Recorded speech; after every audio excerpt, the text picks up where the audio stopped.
আরে গৌরী, নিচে কি করছিস? গাছের উপরে উঠে আয় না। দেখ, উপর থেকে কত সুন্দর সুন্দর দৃশ্য দেখা যাচ্ছে। আরে দিব্যা, নিচে নামো, উপরে থেকো না, পড়ে গেলে তো চোট লাগবে। নিচে নেমে এসো। না না, ওপরের দৃশ্যগুলো একটু আলাদা, আমি যাব না। আরে দিব্যা, তুমি আমাদের কথা কেন শোনো না? আরে আমরা দুই বন্ধু এখানে পুকুরের ধারে বসে মজা করতে আর গল্প করতে এসেছি, আর তুমি এখানে বাঁদরের মতো গাছে উঠে বসে আছো। চার বন্ধু হাসতে খেলতে পুকুরের ধারে বসেছিল। ওদিকে পুকুরের কাছে হঠাৎ এক গ্রামবাসী দৌড়ে এলো। আরে তোমরা চারজন কি করছো ওই পুকুরের ধারে? তোমরা জানো না যে সন্ধ্যার সূর্য ডোবার সাথে সাথে কেউ পুকুরের ধারে যায় না, আর না সেই গাছে। এখন এভাবে কি দেখছো? চলো তিনজন তাড়াতাড়ি ফিরে এসো। কি হয়েছে কাকা, কেন চিল্লাচ্ছ? আরে আমরা তো এখানে ঘুরতে এসেছি। আরে দিব্যা, আমি এখন কি বুঝিয়ে বলবো? সন্ধ্যার সূর্য ডোবার সাথে সাথে কেউ পুকুরের ধারে থাকতে পারে না। তাড়াতাড়ি ফিরে এসো। আমি তো যাচ্ছি, তোমরাও চলে যাও। গোপাল পাগলের মতো সেখান থেকে দৌড়ে চলে গেল। আরে এই গোপাল কাকার কি হলো? এ তো এত ভয় পেয়েছে যেন ভূত প্রেত এখানে আছে। দেখো দিব্যা, কাকা বলছে তো নিশ্চয়ই কিছু হবে। চলো, আমাদের এখান থেকে চলে যাওয়া উচিত। এখানে বেশি দেরি করা উচিত না। হ্যাঁ সোনম, ঠিক বলছিস তুই। চল চলি। ঠিক আছে, যদি তোমরা বলো তাহলে চলো, আমিও চলি। তারপর দিব্যাও ধীরে ধীরে গাছ থেকে নিচে নেমে এলো এবং তিন বন্ধু সেখান থেকে চলে গেল। নূর আর সোনম সামনে এগিয়ে গেল। ওদিকে দিব্যা যেই একটু সামনে এগিয়েছে, হঠাৎ তার পিছনে কারো চলার শব্দ শোনা গেল। আরে এমন লাগছে যেন আমার পিছনে কেউ চলছে। দিব্যা যেই পিছনে ফিরল তো পিছনে কেউ নেই। আরে এ কি, পিছনে কেউ নেই? এই কি হচ্ছে? কি হয়েছে? কি দেখছিস? দেখো, আমরা এত সামনে এসে গেছি, তুমি এখনো সেখানে দাঁড়িয়ে আছো। তাড়াতাড়ি এসো। শোনো, মনে হচ্ছে কোনো ভূত তার পিছনে লেগেছে। দেখ, সে কোনো ভূতকে দেখেছে মনে হয়। আরে তোমরাও না, তোমরা সব কি কথা বলো? ভূত প্রেত এসব কিচ্ছু হয় না, চলো চলি। তিন বন্ধু হাসতে খেলতে ফিরে নিজেদের বাড়িতে চলে এলো। ওদিকে দিব্যাও বাড়ি এসে ঘুমিয়ে পড়ল এবং যেই অর্ধরাত্রি হল, হঠাৎ দিব্যার কানে ঘুঙুরের শব্দ শোনা গেল। তখন দিব্যা ভয়ে উঠে বসল। কেউ তো আছে যে আমার পিছনে দাঁড়িয়ে ছিল। কেউ আমার পিছু নিয়েছে। কে কে? কিন্তু চারপাশে কেউ দেখা যায় না। কি অদ্ভুত মনে হচ্ছে, আমাকে ঘুমিয়ে পড়তে হবে। তারপর দেবিয়া যেন তেন ঘুমানোর চেষ্টা করতে লাগল, যে হঠাৎ এক সাদা ছায়া তার শরীরের ভেতর প্রবেশ করল। এ কি, কেউ তো আছে যে আমার শরীরে প্রবেশ করেছে। সামনে এসো, আমার খুব ভয় লাগছে। এভাবে ভয় দেখিও না। তখন হঠাৎ তীব্র আলো ছড়িয়ে পড়ল এবং সাদা কাপড়ের রাধা সামনে প্রকট হল। ভয় পেও না, আমি রাধা, তোমার কোনো ক্ষতি করব না। আমি কয়েক মাস ধরে সেই গাছের অপেক্ষায় ছিলাম, কেউ না আসুক যে আমার কষ্ট বুঝতে পারে। আরে তোমার সাথে এমন কি হলো যে তুমি মারা গেলে? এভাবে গাছে থাকছ? আমাকে পুরো কথা বলো, তাহলে আমি তোমার সাহায্য করব। 7 মাস আগের কথা। রাধার বিয়ে 1 মাস হয়ে গিয়েছিল। রাধা ভয়ে ভয়ে থাকত এবং একদিন উদাস হয়ে রান্নাঘরে বসেছিল। তখন তার শাশুড়ি এলো। কি হলো রাধা, তোমার চোখ থেকে জল কেন পড়ছে? কিছু না, শুধু এমনই আমার মন ঘাবড়াচ্ছিল। আমি বুঝতে পারছি, এ নতুন বাড়ি, নতুন পরিবার, তোমাকে বোঝার জন্য একটু সময় লাগবে, কিন্তু এভাবে কাঁদা ঠিক না। আমি তো তোমার মায়ের মতো, তাহলে চিন্তা কিসের? মা, আমার ভয় লাগে যে দিদি, জানি না কবে কোন কথায় খারাপ মনে করবে। আমি সবসময় চেষ্টা করি, কিন্তু আমার কাছ থেকে কিছু না কিছু ভুল হয়ে যায়। চিন্তা করো না, সব ঠিক হয়ে যাবে। একটু সময় দাও আর দেখো, ওরা তোমাকে বুঝতে শুরু করবে এবং প্রত্যেক কথায় এত কাদার দরকার নেই। চন্দা সেখান থেকে চলে গেল। রাধা আবার নিজেকে সামলে বাড়ির কাজে মগ্ন হয়ে গেল। তখন সেখানে মেঘা এলো। রাধা, আমি বলেছিলাম না বাড়ির দরজায় কেউ কিছু চাইতে এলে দেবে না? ওই পাশের কাকির ৩ মেয়ে আছে। আজ শুনলাম তুমি তাকে অনেক অন্ন দিয়েছ। তুমি কি বাড়ি নষ্ট করতে এসেছ? আগামীকাল তুমি আমার অনুমতি ছাড়া কাউকে কিছু দিয়েছ তো ভালো হবে না। রাধা ভাবতে লাগল, শুধু গরিবদের সাহায্য করেছি বলে এত কিছু শুনতে হলো। ওদিকে মেঘা রাগান্বিত হয়ে বাড়িতে বসেছিল। না, অনেক হয়ে গেছে। আমাকে যে করে হোক এই গরিব বাড়ির মেয়েকে এই বাড়ি থেকে বের করে দিতে হবে। আমি একে আর সহ্য করতে পারছি না। আরে যদি আমি আমার পছন্দের মেয়ের সাথে দেবরজির বিয়ে করাতাম তো বাড়িতে আমার রাত চলত। এখনও দেরি হয়নি। এর জীবন এত খারাপ করব যে এই বাড়ি ছেড়ে পালিয়ে যাবে। তারপর মেঘা রাগান্বিত হয়ে ঘরের বাইরে এলো। ইতিমধ্যে লক্ষণ সেখানে এলো। দেবরজি, আপনি খুব ক্লান্ত। কি আমাদের দেবরানী আপনার ভালো করে খেয়াল রাখে না? বৌদি ও তো ভালো করে খেয়াল রাখে, কিন্তু ও এখন কি বলবো জানি না কেন ও সবসময় ভয়ে থাকে। আপনি তো সারাদিন তার সাথে থাকেন, আপনার তো জানা উচিত ও এত চুপচাপ কেন থাকে। বলতে তো চাই না, কিন্তু তুমি তো খুব সুন্দর, আর রাধা তোমাকে পছন্দ করে না। বেচারি এ কথা প্রত্যেক দিন বলতে বলতে কাঁদে। কি কথা বলছেন? ও এমন বলে। হ্যাঁ, কিন্তু আপনি ওকে কিছু বলবেন না। ও তো বাচ্চা, তাই যা খুশি বলে। ধীরে ধীরে পছন্দ করতে শুরু করবে। ধীরে ধীরে সব ঠিক হয়ে যাবে। না না, আরে তার সাহস কি করে হলো বৌদি আমাকে না পছন্দ করার? এক তো এত ছোট বাড়ির মেয়ে, আমাদের বাড়ির বউ হওয়া তার জন্য কোনো ছোটখাটো কথা কি? তবু তার অহংকার দেখো। আপনি ওকে এখন কিছু বলবেন না। আমাকে কয়েকদিন সময় দিন, আমি ওকে সব বুঝিয়ে দেব। তারপর মেঘা উদাস হয়ে সেখান থেকে চলে গেল। বৌদি কত ভালো, পরিবারের কথা কত ভাবেন, আর ওদিকে আমার স্ত্রী গরিব বাড়ির, আমাকে পছন্দই করে না। লক্ষণ বিরক্ত হয়ে ঘরে গেল। এমনই দিন প্রতিদিন কাটতে থাকে। মেঘা লক্ষণের কান ভরতে থাকে, যার ফলে রাধাকে দিন প্রতিদিন কষ্ট সহ্য করতে হয়। একদিন লক্ষণ যেই বাড়ি এলো, তখন মেঘা রাগে লক্ষণের কাছে এসে দাঁড়ালো। আরে আরে, কি ব্যাপার বৌদি, আপনি খুব রেগে আছেন, কি হয়েছে? দেখো অর্জুন, এখন অনেক হয়ে গেছে। আমি এখন রাধাকে আর বোঝাতে পারছি না। আরে আমি যত বোঝাই ও উল্টো উত্তর দিতে শুরু করেছে। এবং ওপর থেকে জানো, আজ রাস্তার এক মহিলার সাথে কথা বলছিল যে আমাদের বাড়ির প্রত্যেক জিনিসে খারাপ খুঁজে বেড়ায়। আমি রাধাকে তার সাথে কথা বলতে মানা করেছিলাম। তো জানো ও কি বলল? যে আমিও এ বাড়ির বউ এবং আপনিও এ বাড়ির বউ, তাই আপনি আমার সিদ্ধান্তে বাধা দিচ্ছেন। তার এত সাহস হলো বৌদির সাথে এভাবে কথা বলার? এখন তো ওকে শাস্তি ভোগতেই হবে। এখন দেখ আমি কি করি। লক্ষণ রাগে আগুনের মতো বাড়ির ভেতর এলো। আপনার তৃষ্ণা লেগেছে, আমি এখনই আপনার জন্য পানি নিয়ে আসছি। তৃষ্ণা? আরে আমার তৃষ্ণা লাগেনি। আর এটা বলো, তোমার সাহস কি করে হলো বৌদির সাথে উঁচু আওয়াজে কথা বলার? এ আপনি কি বলছেন?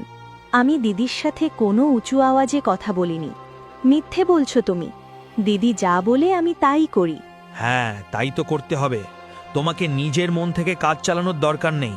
আর তাছাড়া আমি তোমাকে শুধু মায়ের কথায় বাড়ির বউ বানিয়েছি, তাই আমার ভাবির বিরুদ্ধে আওয়াজ একদম তোলো না। আর আগামীকাল আবার বৌদি তোমার দোষ নিয়ে আমার কাছে এলে তো দেখো আমি তোমার সাথে কি করি। ব্যাস, অনেক হয়ে গেছে। আমি এখন আর সহ্য করতে পারবো না।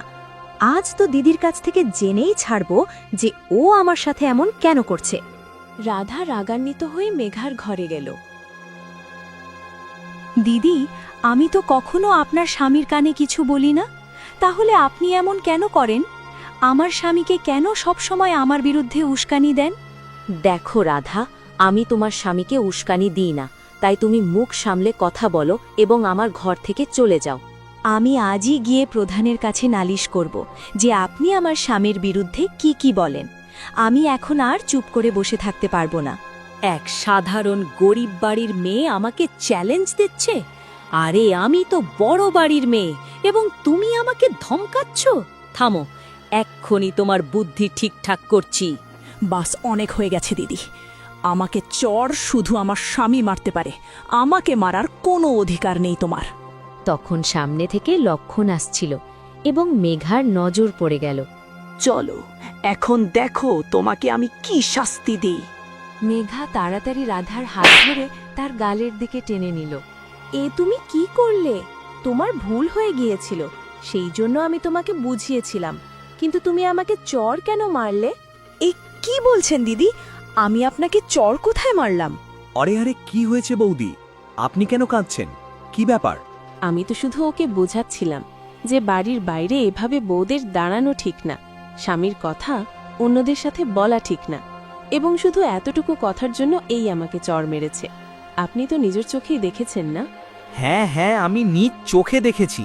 এবং তোমার এত সাহস কি করে হলো? তুমি আমার বৌদিকে চড় মেরেছো। বৌদি যে সবসময় তোমার আর আমার কথা ভেবে থাকে যাতে আমাদের বাড়ি ভালো চলে, এবং আজ তুমি বৌদিকে চড় মেরে দিলে।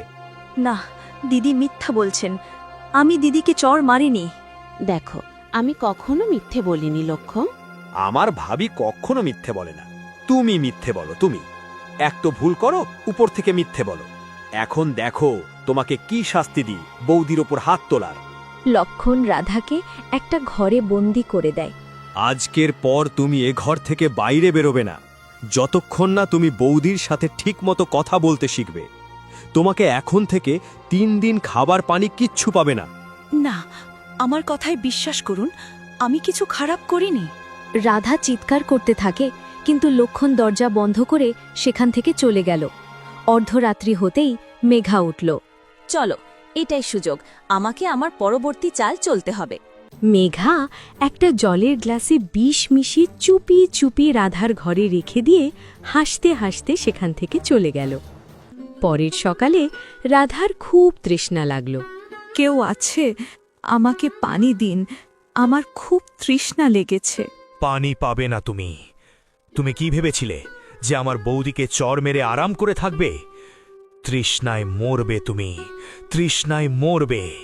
লক্ষণ সেখান থেকে চলে গেল এবং রাধা সেখানে দাঁড়িয়ে ছটফট করতে থাকে। তখন তার নজর পড়ল পানির গ্লাসে। আরে, এখানে তো পানি আগে থেকে রাখা আছে। চলো, তাড়াতাড়ি এই পানিটা পান করে নিই। রাধা তাড়াতাড়ি পানি পান করল এবং হঠাৎ তার গলা বুঝতে লাগল। কি?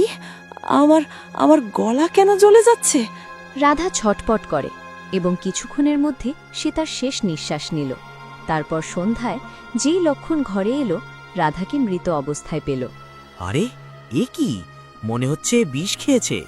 এর শরীর আর মুখে নীল রং দেখা যাচ্ছে। চন্দা, মেঘা আর শ্যাম ঘরে দৌড়ে এলো। হে ঈশ্বর, এ কি হচ্ছে? না, আমার বউ বিষ খেতে পারে না। আরে মা, আমি আপনাকে বলেছিলাম যে গরিব বাড়ির মেয়েকে আমাদের বাড়ির বউ না বানাতে। এখন দেখুন, এ বিষ খেয়েছে। জানি না গ্রাম পঞ্চায়েতে কি সিদ্ধান্ত হবে। লোকেরা তো বলবে আমরা একে বিষ খাইয়ে দিয়েছি। তখন একপাশের মহিলা বাড়ির ভেতর এসে এই দৃশ্য দেখে চিৎকার করে উঠল। এ কি? আরে চন্দা বোন, তোমার ছোট বউ বিষ খেয়েছে? এ কথা তো আমাকে পুরো গ্রামে বলতে হবে। কিন্তু লতিকা না থেমে বাড়ির বাইরে চলে গেল। দেখো, এখন এ কথা পুরো গ্রামে ছড়িয়ে গেছে। এখন আমরা কি করব? শাশুড়ি মা, এখন যা হবে গ্রাম পঞ্চায়েতের সামনে হবে। কিছুক্ষণের মধ্যে রাধার মা কাজল আর তার ছোট ভাই অর্জুন কাঁদতে কাঁদতে গ্রামে এলো। আমার মেয়ে কোথায়? তার কি হয়েছে? আমাকে তার সাথে দেখা করতে হবে। আপনার মেয়ে বিষ খেয়েছে। আমাকে ক্ষমা করো কাজল বোন, আমি আপনার মেয়ের ভালো করে খেয়াল রাখতে পারিনি। না, আমার মেয়ে সাহসী, সে কখনো বিষ খেতে পারে না। নিশ্চয়ই তোমরা কিছু করেছ। আমার মেয়ের সাথে কিছু হয়েছে। হ্যাঁ, আমার বোন সাহসী ছিল, সে কখনো বিষ খেতে পারে না। তোমরাই আমার বোনের সাথে কিছু করেছ এবং এর সিদ্ধান্ত এখন পঞ্চায়েতে হবে। কাজল দৌড়ে গিয়ে রাধার কাছে গিয়ে ফুটফুট করে কাঁদতে লাগল।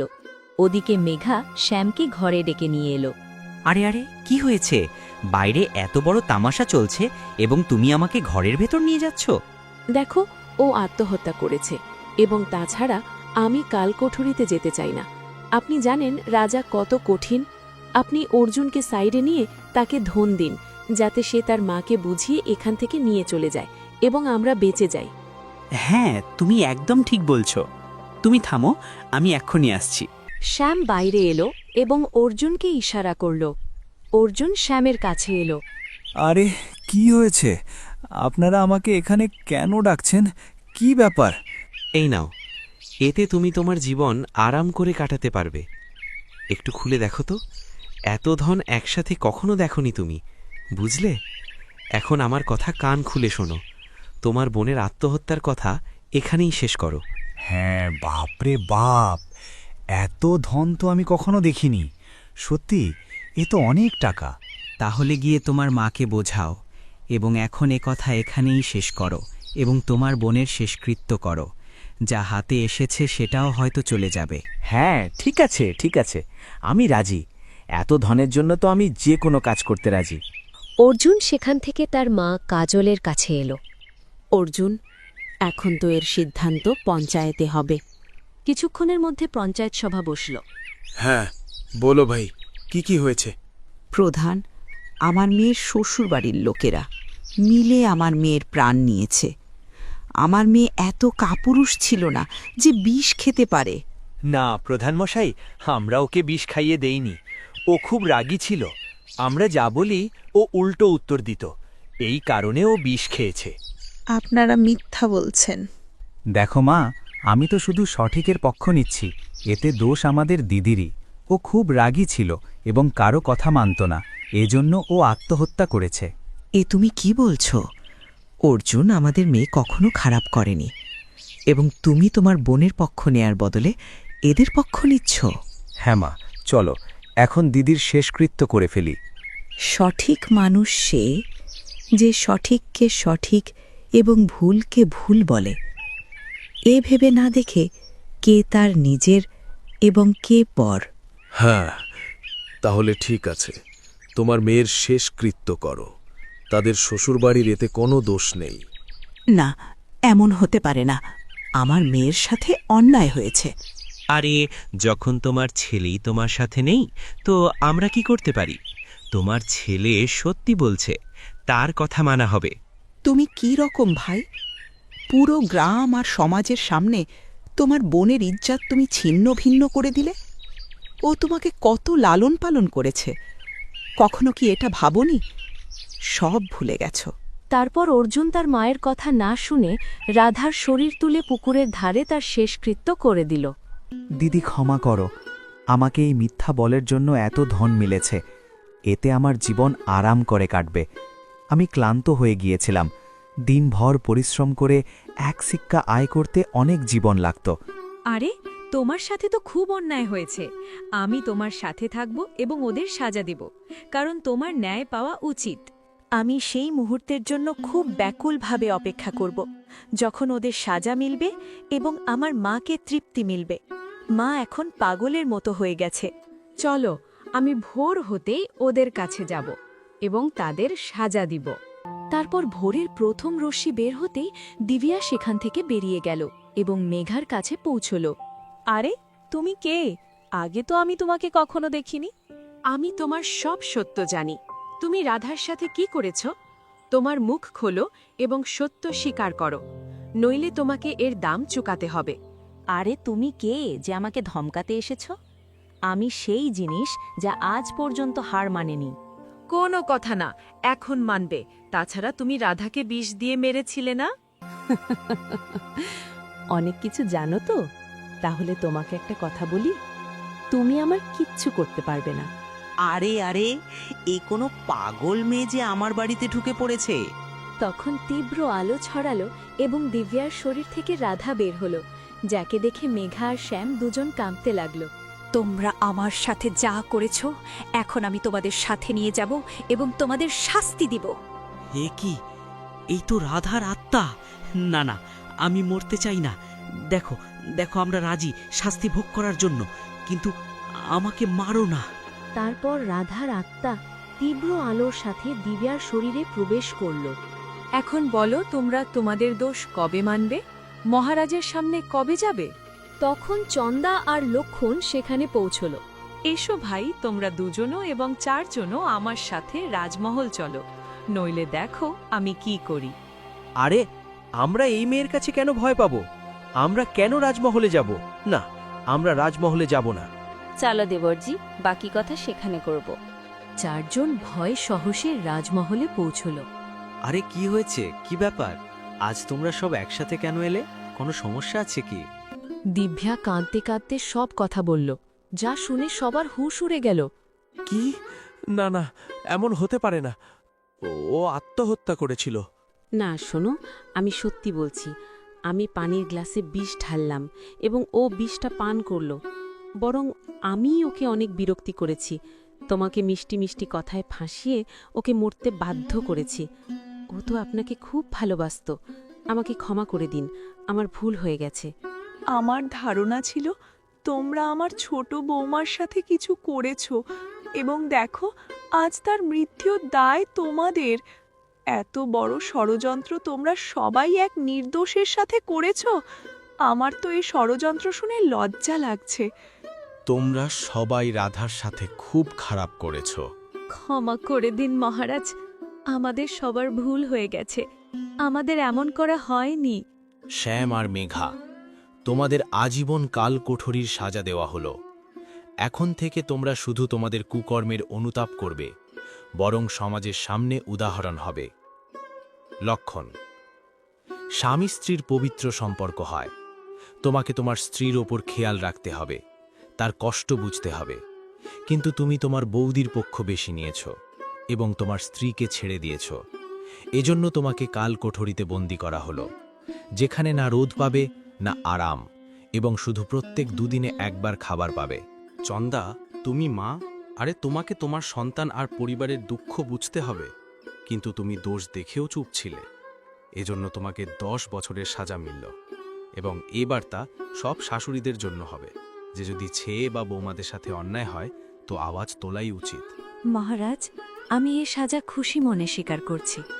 আমি অপরাধ করেছি এবং এখন এর জন্য আমি পুরোপুরি দায়ী।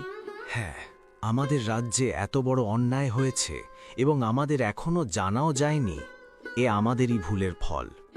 কিন্তু আজ থেকে আমি এত কঠিন আইন আর নিয়ম প্রয়োগ করব যাতে কেউ তার বউয়ের সাথে অন্যায় করার আগে 100 বার ভাববে। আপনাকে ধন্যবাদ মহারাজ, আজ এক আত্মা ন্যায় এবং মুক্তি পেল। দিব্যা হেসে রাজমহল থেকে বাইরে বেরিয়ে গেল।